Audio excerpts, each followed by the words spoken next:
Hello class, today I am going to be reading about India from the Kingfisher History Encyclopedia.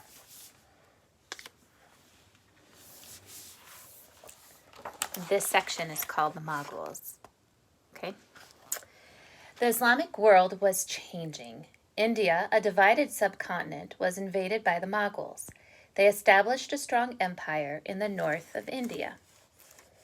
Babur, a descendant of Genghis Khan and Tamerlane, led a tribe in Turkestan called the Mughals. The name Mughal is a variation of the word Mongol. Remember reading about the Mongols? Mongolia?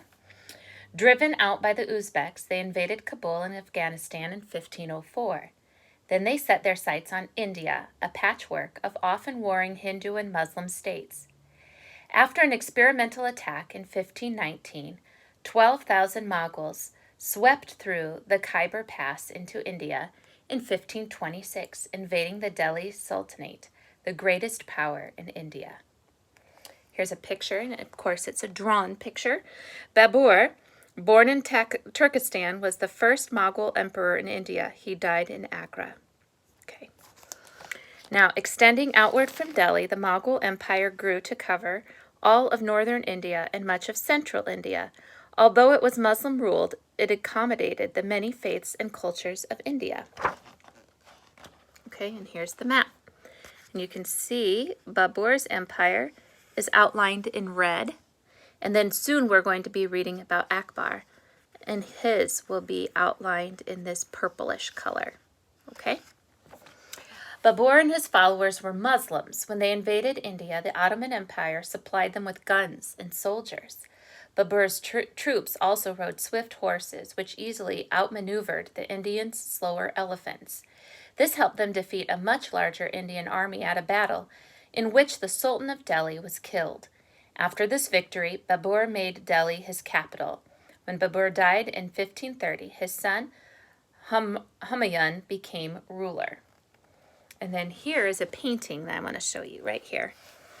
Painted by a Persian, this picture shows Babur, left, his ancestor Tamerlane, and Babur's son Humayun, which is right over here. And then Babur had a full-scale account of India written. It details the nature, people, and customs of his empire. And then here's the picture of the book. Okay. Now I'm going to turn to this page. Humayun invaded western India, but in 1540 the Surs chased out the Mughals, forcing them back into Persia. Humayun returned in 1555, overcame the Surs, and moved back to Delhi. A year later, before he was able to win back the whole empire, Humayun was killed in an accident. Okay, now we're going to read about Akbar. Akbar expands the empire. Humayun's successor was Babur's grandson Akbar. He became emperor at the age of 13, it's pretty young, and ruled until his death in 1605. Akbar was a great military leader and wise ruler. His army pushed west into Gujarat and east into Bengal, the richest province in northern India. It produced rice and silk, which provided Akbar with his main source of income. By 1576, Akbar controlled all of northern India. Although Akbar was a Muslim, many of his subjects were Hindus, and to keep the peace, he married a Hindu princess. He believed in religious tolerance, bringing the Hindus into the government and encouraging their overseas trade. He set up a well-organized empire with professional administrators.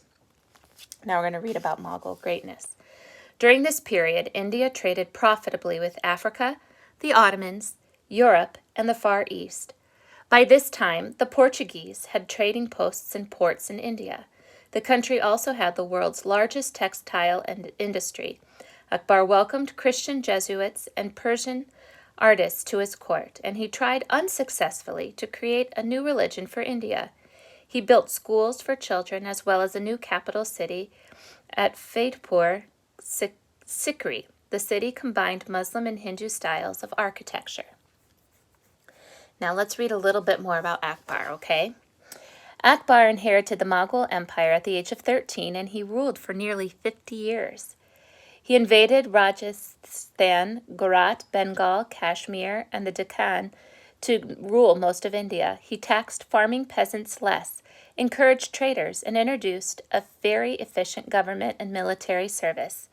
This served later Mughal emperors and their people well. Though Akbar could not read, he welcomed scholars of all religions, artists, and foreign travelers to his court.